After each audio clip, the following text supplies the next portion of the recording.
Bonjour et bienvenue dans ce nouveau podcast Théapiose pour devenir soi. Alors aujourd'hui un sujet très important. On va parler de la joie de vivre.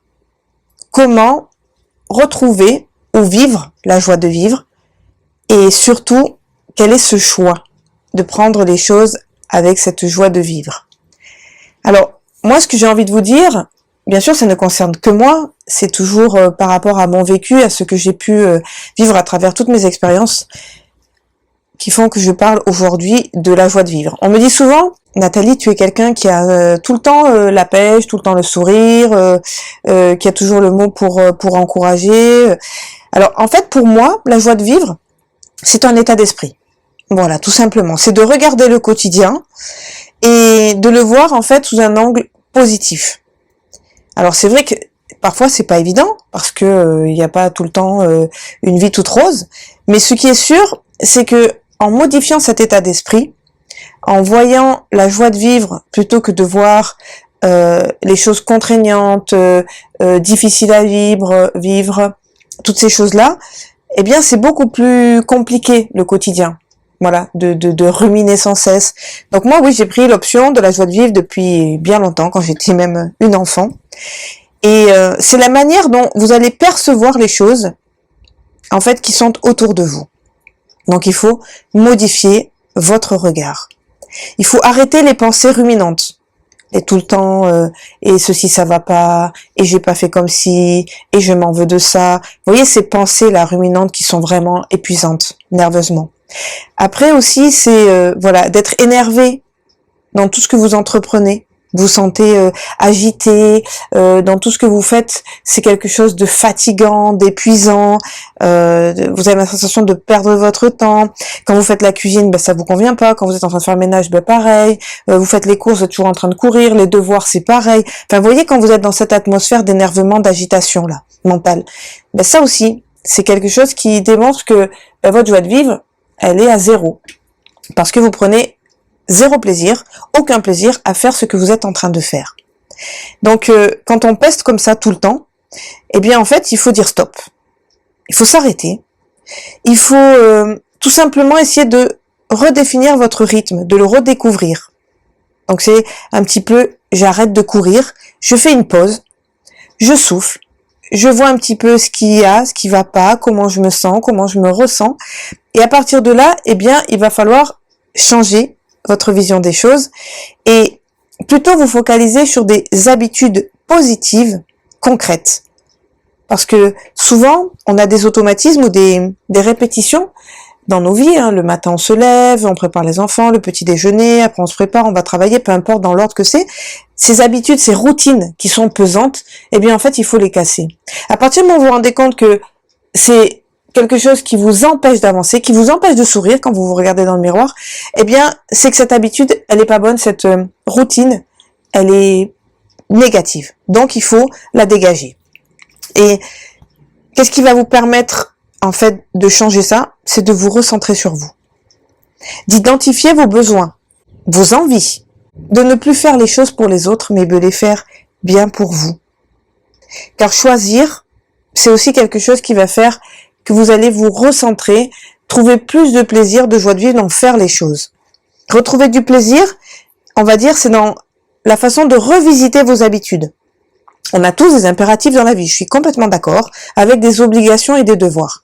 Je vous parle pas de ça, je vous parle de retrouver du plaisir en dehors de toutes ces choses qui sont obligatoires et que vous ne pouvez pas modifier, mais que vous pouvez aussi, je prends un exemple concret, tous les jours il faut amener les enfants à l'école et c'est pesant, c'est toujours la course ou quoi au casse, ben, peut-être que le fait de se lever 10 minutes plus tôt, ça va vous permettre de gagner ce temps qui va vous empêcher de courir et de vous mettre en stress et de vous paniquer toute la journée.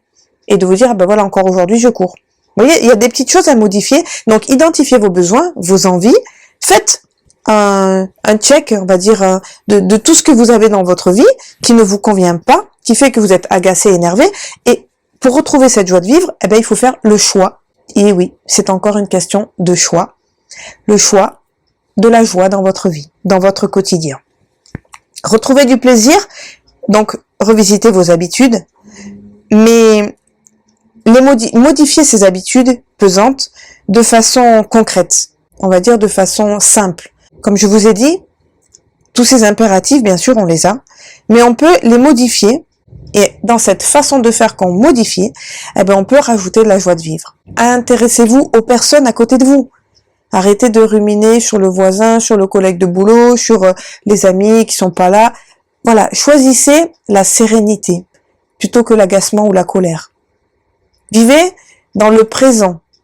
Encore une fois, c'est très à la mode de se recentrer sur le présent, mais si vous n'êtes pas là à vivre dans le maintenant et que vous êtes toujours dans les malheurs du passé, les angoisses à venir, parce que le passé c'est comme le futur, on ne le connaît pas. Le passé il est passé, c'est dépassé. Et en fait il y a le milieu, il y a le ici, il y a le maintenant. Et c'est vrai que si vous restez toujours dans ce malheur du passé et dans ces angoisses à venir, ben malheureusement c'est pesant. Ça devient lourd, ça devient fatigant, nerveusement c'est épuisant, et tout ça, ben en fait, ça va petit à petit vous anéantir et vous mettre dans une routine négative, défaitiste. Alors cherchez plutôt la légèreté, voyez, et ce fameux lâcher prise. Quand vous voyez que c'est quelque chose que vous ne pouvez pas changer, qui ne dépend pas de vous, arrêtez de vouloir transformer le monde et l'humanité. Ce n'est pas possible.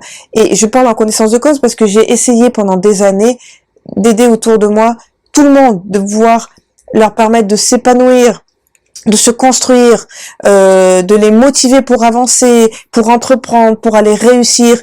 Et puis au final, vous vous rendez compte que vous perdez de l'énergie énormément et que en fait, la personne ou les personnes, eh bien, elles vont pas avancer plus que ça. Et quand vous allez vous mettre un frein ou ralentir cette cadence de vouloir changer l'humanité parce que vous êtes fatigué, ben vous allez vous rendre compte que les gens ils s'arrêtent, ils sont au point mort.